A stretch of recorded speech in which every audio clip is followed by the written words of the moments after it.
Welcome to Burning Bright, a weekly podcast presenting poetry and prose from Passenger. The ceasefire with Germany ending World War I went into effect on the 11th hour of the 11th day of the 11th month of 1918. When President Wilson proclaimed November 11, 1919 as Armistice Day, he said, "To us in America, the reflections of Armistice Day will be filled with solemn pride in the heroism of those who died in this country's service, and with gratitude for the victory, both because of the thing from which it has freed us and because of the opportunity it has given America to show her sympathy with peace and justice in the councils of nations."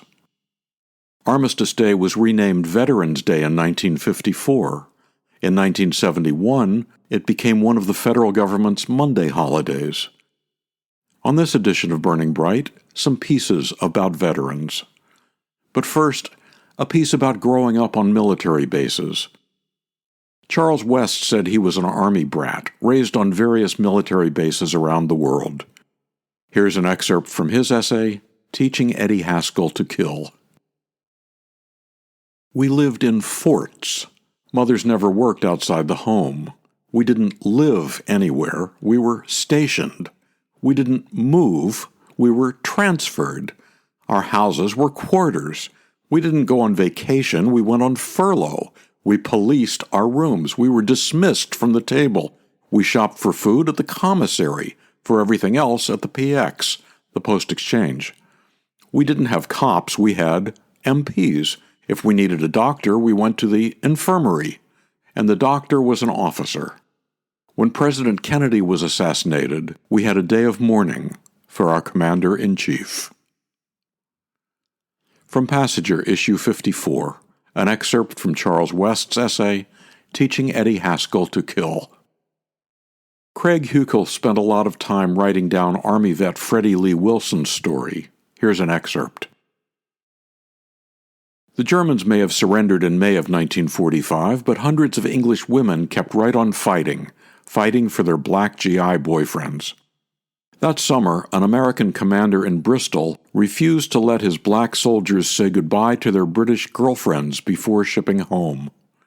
The Brits were peeved.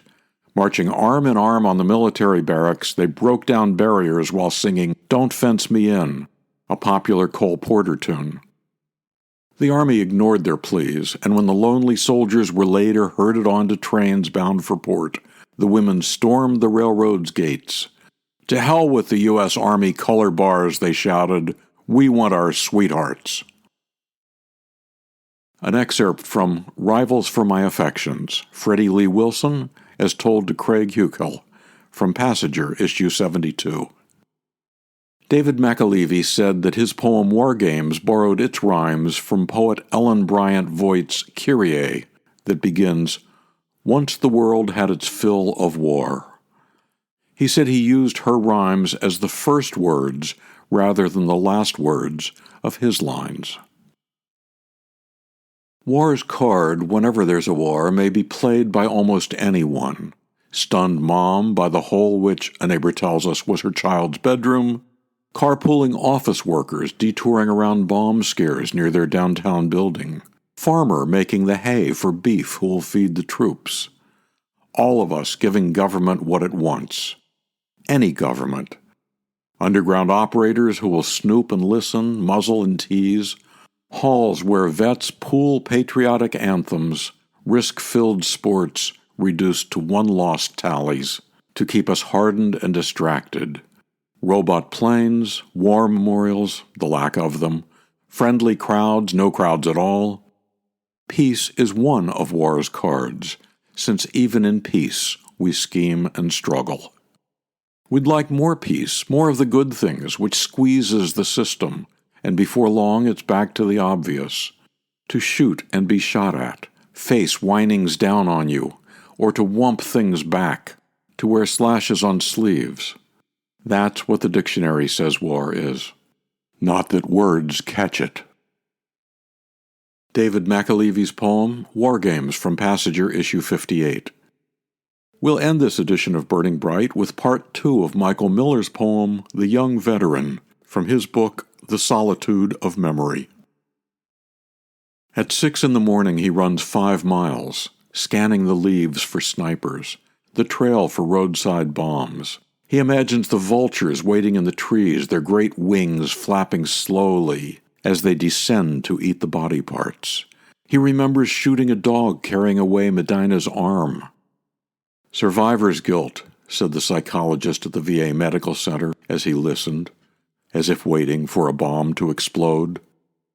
He had no plans to hang himself in his father's garage. He was enrolled at the community college, spent his nights with homework and emails. His new life was another tour of duty, his first tour out of the Marine Corps. Part 2 of Michael Miller's poem, The Young Veteran. To buy Michael Miller's book, The Solitude of Memory, or to subscribe to or learn more about Passager and its commitment to writers over 50, go to PassagerBooks.com. You can download Burning Bright from Spotify, Apple and Google Podcasts, and various other podcast apps. For Kendra, Mary, Christine, Roseanne, and the rest of the Passager staff, I'm John Shore.